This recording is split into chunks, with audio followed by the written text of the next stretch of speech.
Dom Julián Santana Barrera era um homem simples, devoto, reservado, com hábitos antigos e uma fé muito particular. Ele não era famoso, nem rico. Era apenas um morador da cidade do México que um dia decidiu abandonar tudo: a família, o emprego, a cidade e até a própria identidade social. O motivo nunca ficou claro. Alguns dizem que ele sofreu uma grande perda, outros que teve uma visão. Há ainda quem acredite que ele foi chamado por algo que nem ele sabia explicar. Dom Julián se mudou para uma pequena ilha desabitada, escondida no labirinto de canais de Xochimilco, uma região famosa por suas paisagens naturais, por canoas coloridas e pelas tradições populares do México. Mas ele não foi até lá para celebrar nada. Ele foi para se esconder. A ilha era silenciosa, isolada, com árvores torcidas e vegetação densa. À primeira vista, parecia perfeita para quem queria fugir do mundo. Mas havia algo naquele lugar, um peso no ar, uma presença que ninguém sabia nomear. Dom Julián construiu uma cabana rústica com as próprias mãos. Plantava, pescava, vivia com pouco, e aos poucos se tornou parte da paisagem. Os poucos vizinhos, barqueiros e agricultores que passavam pelos canais o viam como um homem estranho, mas inofensivo, um eremita excêntrico, um velho solitário. Mal sabiam eles que o que o mantinha naquela ilha não era a paz, mas o medo. A rotina de Dom Julián era silenciosa, até o dia em que ele viu algo boiando na água. Era o corpo de uma menina, frágil, imóvel, com os cabelos escuros espalhados pela superfície do canal. Dom Julián correu, tentou ajudar, mas já era tarde. Ela havia se afogado. Ninguém sabia quem era. Ninguém apareceu procurando por ela. E em pouco tempo, o caso foi esquecido. Mas não por ele. Dias depois, uma boneca surgiu flutuando no mesmo lugar onde o corpo havia sido encontrado, encharcada, com os olhos abertos, olhando para ele. Dom Julián acreditou que aquela boneca pertencia à menina e que ela havia voltado para buscar alguma coisa ou alguém. Foi então que ele pendurou a boneca em uma árvore como uma oferenda, um pedido de paz, um gesto de respeito ao espírito daquela criança. Mas o gesto não bastou. Dom Julián começou a ouvir sussurros à noite, passos na lama, risadas abafadas entre as folhas. As portas da cabana rangiam, mesmo trancadas. Os peixes sumiam dos anzóis. A luz da lamparina apagava sozinha. Ele dizia: "Ela está aqui. A menina não foi embora." E então pendurou outra boneca, depois mais uma, e outra, e outra. E assim começou a transformação da ilha, de um refúgio para um santuário sombrio. O que começou com uma boneca virou obsessão. Dom Julián passou a procurar bonecas em todo lugar. Vasculhava o lixo dos vilarejos próximos. Catava restos deixados por turistas, por barqueiros, por comerciantes. Ele aceitava trocas estranhas, frutas por bonecas quebradas, milho por cabeças de plástico. Não importava o estado das bonecas, mutiladas, queimadas, sujas, sem olhos. Dom Julián as pendurava do mesmo jeito. Cada boneca era uma proteção, cada rosto rachado, um escudo contra o que ele acreditava estar à espreita. As árvores começaram a se encher. Os galhos retorcidos viraram braços de ganchos. As bonecas se amontoavam como se observassem tudo. E quanto mais ele pendurava, mais parecia ouvir vozes, risos, chamados abafados. Ele dizia que algumas bonecas estavam possuídas, que não era só a menina, que algo mais sombrio usava os corpos de brinquedo para se manifestar. À noite, jurava ouvir passos leves, roupas balançando sem vento, olhos de vidro seguindo seus movimentos. Alguns dizem que ele começou a conversar com as bonecas. Respondia às vozes. Dava nomes para algumas delas. Rezava com as mãos voltadas para as árvores. A ilha, antes verde e vazia, agora era um altar deformado. Cada canto, um rosto deformado. Cada árvore, um coro silencioso de olhares vazios. E foi assim que a ilha começou a morrer.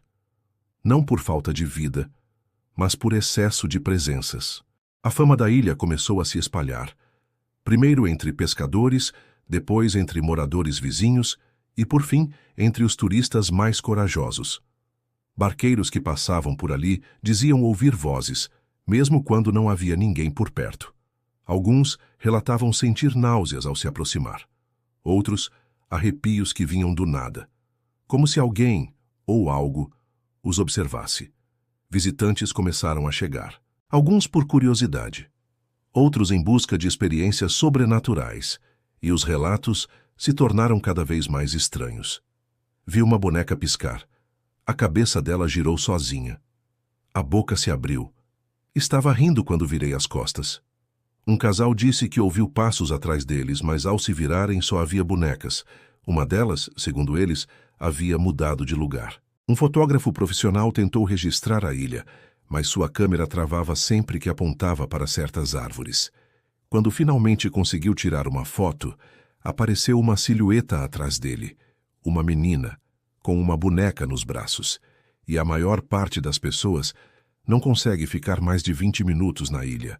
O peso, o silêncio, a pressão no peito, é como se a ilha não quisesse visitantes. Há quem diga que Dom Julián não era louco, era sensível. Ele ouvia o que ninguém mais queria ouvir, e via o que a maioria aprendeu a ignorar. Talvez as bonecas não estivessem ali para proteger, mas para aprender. Os anos se passaram, e Dom Julián envelheceu. Seu corpo já não era tão forte, mas sua mente ainda estava em alerta. Ele dizia que a ilha estava mudando, que as bonecas estavam ficando mais exigentes. Começou a afirmar que não era mais bem-vindo ali, que a presença, a menina e talvez algo além dela queriam ele de volta. Nas últimas semanas de vida, Dom Julián contou a um sobrinho que a menina aparecia nos sonhos dele, sempre parada, com os pés molhados, segurando a mesma boneca encharcada. Em uma dessas noites ele disse: "Ela vai me levar, tá perto." O sobrinho, que o visitava de tempos em tempos, achava que era cansaços ou demência, até que, em 2001, Dom Julián foi encontrado morto, afogado.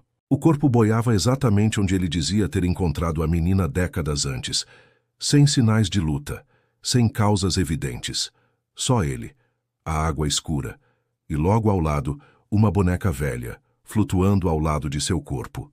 A morte foi registrada como acidental, mas ninguém naquela região acreditou nisso.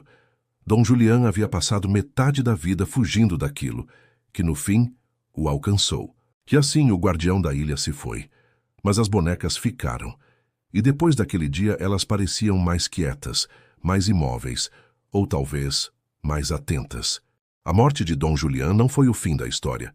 Foi o início de outra, ainda mais inquietante.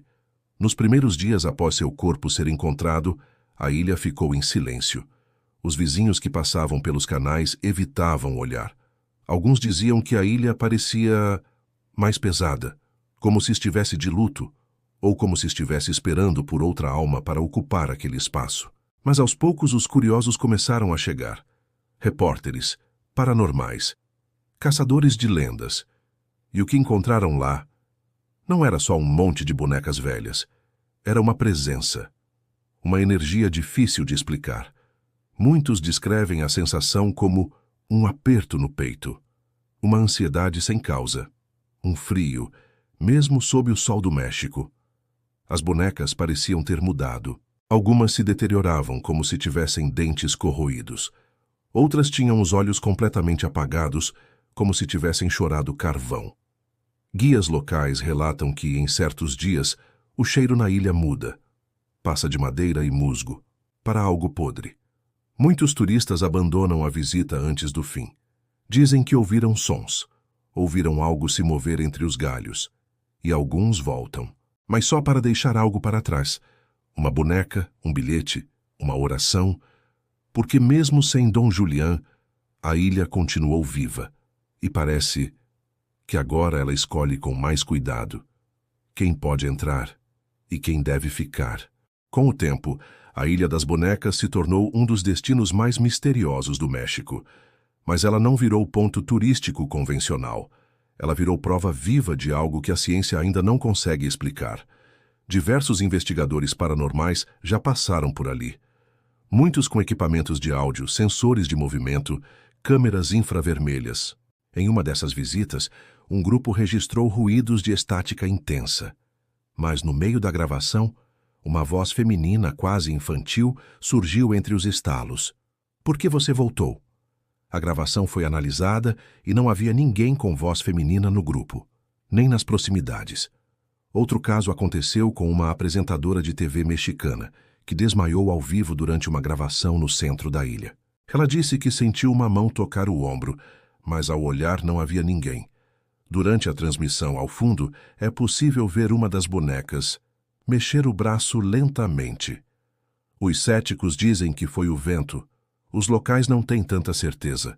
Um famoso canal de investigações sobrenaturais do YouTube relatou que o drone que sobrevoava a ilha caiu sem explicação. Bateria cheia, sem falhas de sinal. E quando recuperaram o cartão de memória, encontraram um frame, apenas um, com a imagem de uma criança sorrindo no topo da cabana de Dom Julián. Guias locais relatam que, às vezes, escutam brinquedos funcionando sozinhos, um tambor infantil batendo no nada. Uma risada eletrônica que ninguém levou. E há também os turistas que não querem dar entrevista, mas ao saírem da ilha pedem para apagar as fotos, porque dizem que viram algo nelas, algo olhando de volta. Quando algo foge à compreensão, as pessoas criam teorias, tentam dar nomes ao invisível, criar ordem onde só há caos. Com a Ilha das Bonecas, não foi diferente. A primeira teoria é espiritual. Ela afirma que o espírito da menina nunca foi libertado e que cada boneca é um selo. Um cativeiro simbólico onde entidades ficam presas, alimentadas pelo medo de quem visita o lugar. Segundo essa crença, Dom Julián não pendurava bonecas por devoção. Ele fazia selamentos. Tentava conter algo, que estava ficando mais forte. A segunda teoria é religiosa, ligada à santeria mexicana. Alguns acreditam que Dom Julián, sem perceber, criou um campo ritualístico poderoso, transformando a ilha em um nó espiritual. A energia acumulada ali atrairia entidades, boas e más, e as bonecas seriam como antenas que canalizam essas forças. Já a terceira teoria é psicológica. Ela tenta racionalizar tudo. Diz que Dom Julián sofria de esquizofrenia ou transtorno de isolamento. Que os relatos sobrenaturais são fruto de histeria coletiva, alimentada por sugestionamento, medo e pelo cenário visualmente perturbador da ilha. Essa teoria, porém, ignora os registros, os áudios, as imagens. As manifestações físicas documentadas por pessoas de todo o mundo. Há ainda uma última teoria, a mais assustadora, de que a ilha não foi condenada por uma tragédia, mas que ela já era maldita muito antes de Dom Julián chegar, que ele foi apenas mais um a ouvir o chamado.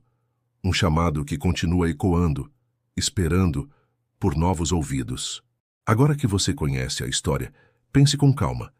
Você teria coragem de pisar na Ilha das Bonecas, de descer de um barquinho e caminhar sozinho por entre as árvores, cercado por centenas de bonecas sujas, mutiladas, te olhando de todos os lados, algumas sem olhos, outras com os olhos bem abertos, como se estivessem esperando você chegar. Você conseguiria ficar lá por 10 minutos, em silêncio, ouvir os sons da água, dos galhos, dos brinquedos rangendo com o vento? E se ao virar as costas, você percebesse que uma das bonecas mudou de lugar, que a cabeça virou, que o braço se mexeu? Você teria coragem de andar até a velha cabana de Dom Julián e olhar dentro dela? Lá ainda existem bonecas penduradas no teto, algumas sentadas em cantos escuros, outras viradas para a parede, como se tivessem sido punidas. Tem quem vá até lá por curiosidade, outros por desafio, mas todos saem com a mesma certeza. A ilha é viva, e ela sente quando você chega. Então, se um dia você for até lá, leve algo com você, uma boneca, um presente ou uma oração. Porque dizem que quem entra sem oferecer nada pode sair levando alguma coisa que não queria. A Ilha das Bonecas continua lá, silenciosa, escondida, esperando. Muitos já a visitaram. Poucos conseguiram ficar por muito tempo. E ninguém, absolutamente ninguém, saiu de lá sem levar uma marca. Às vezes, essa marca é só o arrepio na espinha. Outras vezes, é algo que você sente dentro de casa dias depois. Um brinquedo que se move sozinho. Uma boneca que você jura ter ouvido rir. A lenda cresce porque a ilha respira. E enquanto houver alguém para ouvir, ela continuará contando a história que o mundo quer esquecer. Mas agora, a pergunta é com você. Você teria coragem de visitar a Ilha das Bonecas? Comenta aqui embaixo. Diz pra gente, o que você faria se estivesse lá e uma das bonecas te chamasse pelo nome? Se essa história te prendeu até o fim, deixa o like, compartilha com quem ama ou teme o sobrenatural e se inscreve no canal para mais histórias reais, perturbadoras e impossíveis de ignorar. Porque aqui, a gente mostra o que muitos preferem fingir que não existe.